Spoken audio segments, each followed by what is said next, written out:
మీరిచ్చిన అభిప్రాయాలే వాళ్ళకు కూడా చెప్పి తప్పులుంటే కరెక్ట్ చేసుకోమనడం, ఒకవేళ కానీ బాగా చేస్తే అభినందించడం నా బాధ్యత.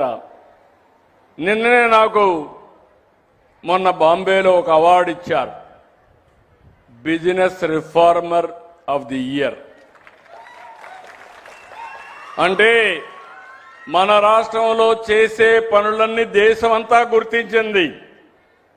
ఆ అవార్డు నాకు రాలా, రాష్ట్రానికి వచ్చింది, మంత్రులకు వచ్చింది, అధికార యంత్రాంగానికి వచ్చింది. నేను అందుకే వాళ్ళందరికీ అంకితం చేయడం కోసం నిన్న మీటింగ్ పెట్టి ఆ మీటింగ్లో మళ్ళీ వాళ్ళందరినీ భాగస్వాములు చేసి ముందుకు పోయాను. మీరందరూ గుర్తుపెట్టుకోవాలి, నేను ఒక టీం లీడర్ని, ఒక ముఖ్యమంత్రిని.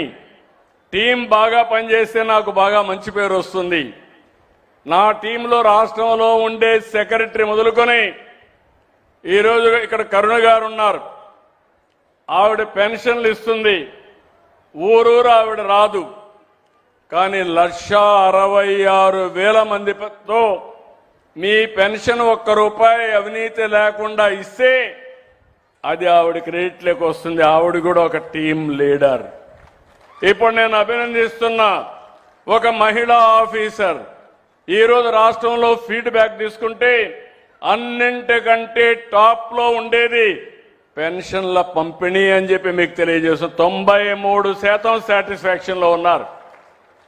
వినూత్నంగా ఎప్పటికప్పుడు చేస్తున్నారు. అదే సమయంలో ఈరోజు మీరందరూ గుర్తుపెట్టుకోవాల్సింది, ఇక్కడికి వచ్చినప్పుడు పోలవరం, అమరావతి నిర్మాణాలు, పారిశ్రామిక కారిడార్లు, లాజిస్టిక్స్, వ్యవసాయం, అగ్రిటెక్, ఈ విధంగా విస్తృతంగా అభివృద్ధి పనులు జరుగుతున్నాయి. కష్టజీవులకు చేతి నిండా పని ఉంటుంది, జీవనోపాధి ఉంటుంది. ఇంకో పక్క మీ అందరికి కానీ ఎక్కడికక్కడ నైపుణ్యం పెంచితే ఇంకా అదనంగా మీకు ఆదాయం వచ్చే పరిస్థితి వస్తుంది. ఈరోజు ఇక్కడికి వచ్చినప్పుడు మీ యొక్క నైపుణ్యం పెంచేలా 25,000 మందికి ట్రైనింగ్ ఇస్తున్నాం. రేపు రాబోయే రోజులు ఇంకా స్కేల్ పెంచమని చెప్పాను. వాళ్లకు డివిడెంట్ ఇవ్వడం, కుటుంబ సభ్యులకు కలిపి 80,000 మందికి శిక్షణ ఇస్తున్నారంటే 1,00,000కి ఇస్తున్నారు. ఇంకో పక్క నేను ఇప్పుడే చెప్పాను, ఈ అడ్డాలని ఒక ఆదర్శంగా లేబర్ అడ్డాలని 15 చేయమన్నాను.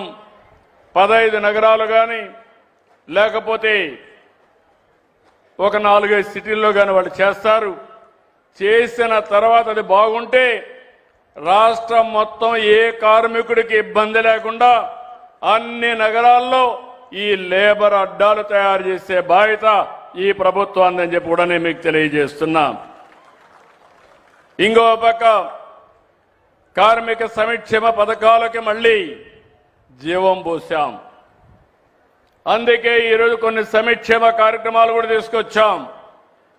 నిర్మాణ రంగంలో ఉన్న కార్మికుడు పెళ్లి చేసుకుంటే ₹20,000 పెళ్లి ఖర్చుకి ఇస్తాం. నిర్మాణ రంగంలో ఉండే కార్మికుడు కుమార్తెకు కూడా ఇది వర్తిస్తుంది. ఆయన పెళ్లి చేసుకున్నా, ఆయన కూతురికి పెళ్లి చేసినా ఈ 20,000 వస్తుంది. ఒకవేళ ఆయనకు పిల్లలు పుడితే వాళ్ళకు కూడా ₹20,000 ఆయన భార్యకు కానీ కూతురికి కానీ ఆర్థిక సహాయం చేస్తాం. ఎవరైనా నేచురల్గా చనిపోతే అలాంటి వారికి ₹60,000 ఇస్తాం. ఫ్యూనరల్ ఖర్చు కోసం 20,000 ఇస్తామని చెప్పి కూడా నేను మీకు తెలియజేస్తున్నా. కార్మికులు ప్రవేశపెట్టిన మొత్తం 4 కార్మిక కోడ్స్ని అమలు చేసుకుంటూ ముందుకు పోతున్నాం. ఇంకొక పక్కన మీరు అచ్యుతాపురం, గుంటూరు, కర్నూలులో, శ్రీ సిటీ, తిరుపతిలో ఈఎస్ఐ ఆసుపత్రులు తీసుకొస్తాం. అమరావతిలో కూడా ఈఎస్ఐ హాస్పిటల్ పెట్టి ముందుకు తీసుకుపోవడానికి ఆలోచిస్తున్నాం. నా ఆలోచన ఒకటి,